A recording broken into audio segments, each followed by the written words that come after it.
Ат ердің қанаты. Ат ерттеу ердің ісі демекші, қазақ үшін жылқының орны ерекше. Сол себепті Май ауданы ішкі саясат бөлімінің қолдауымен Кенжекөл жастары жастар қоғамдық бірлестігі Малайсары ауылында рухани жаңғыру бағдарламасы аясында және елбасымыздың ұлы даланың жеті қыры атты мақаласын қолдау мақсатымен Жеті қазына атты ерттеу аудандық сайысын өткізді. Бүгінгі шараның мақсаты жастар арасында атқа міну мәдениетін дәріптеу, яғни жастардың арасында өзіміздің ұлттық нақышымызды насихаттау.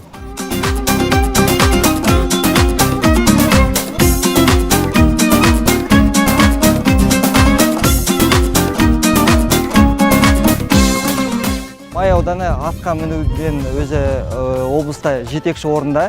Біздің құрама облыстың сапында көкпардан ойнайды. Сондықтан бізде Май ауданында бұл өте жақсы қарқында дамып келе жатқан спорт түрі. Сайысқа 14 пен 29 жас аралығындағы Май ауданының жастары қатыса алды. Кентүбек, Малайсары, Саты ауылдарынан 10 сайыскер қатысқан болады. Бұл іспен енді ат баптау бұл ата-бабамыздан кәсібіміз. Бұл іспен енді бала кезімізден 5-6 жасымыздан асау үйретіп, жабағы үйретіп жүрдік. Ертең болашақ ұрпағымыз осы спортты ұмытпай, дамытатындай қалдырып, осы сайысқа қатысып жатқан жайымыз бар.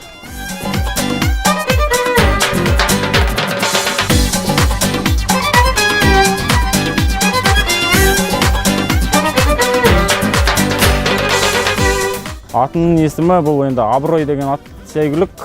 Міне жарты жылдай болып қалды бұны. Себебі абырой деген енді былайша айтқанда әр адамның мысалы үшін өмірге келгенде абыроймен келіп, абыроймен кетуі бірталай. Сол себепті бұл атқа абырой деген есімді ұсындым.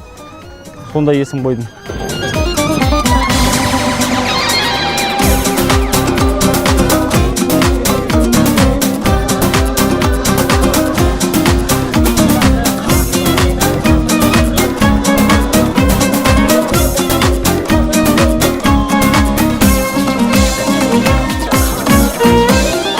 Сайыскерлер келесі қағидалар бойынша бағаланды.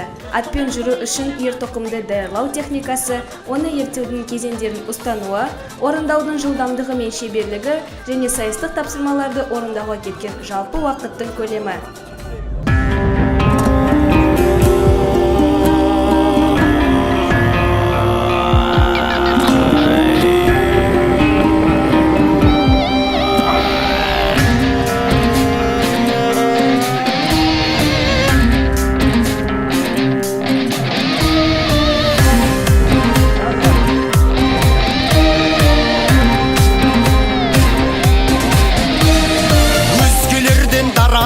Өр намыстан жаратылған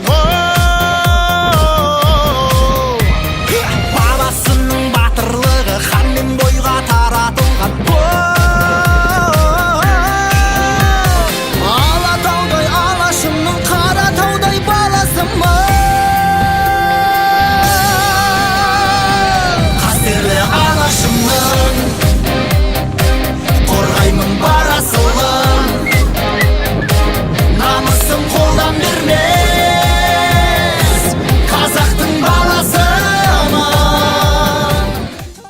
Барлық сайыскерлер мен жеңімпаздар алғыс хатпен мен бағалы сыйлықтармен марапатталды.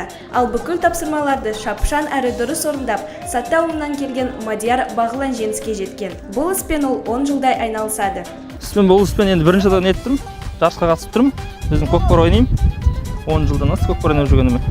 Әкемде ойнаған көкпар. Әкем ардагер көкпар ойнаған көкпаршы. Әкемнен кейін мен бастадым. Менен інім бар. Сол жалғастырып кете береді. Бүгінгі сайыс өте керемет болды. Қатысушылар да көп болды, оннан аса.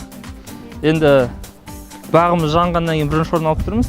Аттың есімі Аманат, жаңадан келген ат. Ойынға осылай үйреніп жүрміз жаңа. Осындай шаралар ендігі жылда да өткізу жоспарда бар. Құдай қаласа ендігі жылда осындай ол іс-шараға бұдан да көбірек қатысушылар жиналады деген ойдамыз. Жеті қазына атты ерттеу сайысы міне өз мәресіне жетті. Жеңімпаздар анықталды. Әрбір қатысушы өте жақсы жұмыс жасады. Ал енді біз демалуға бара жатырмыз.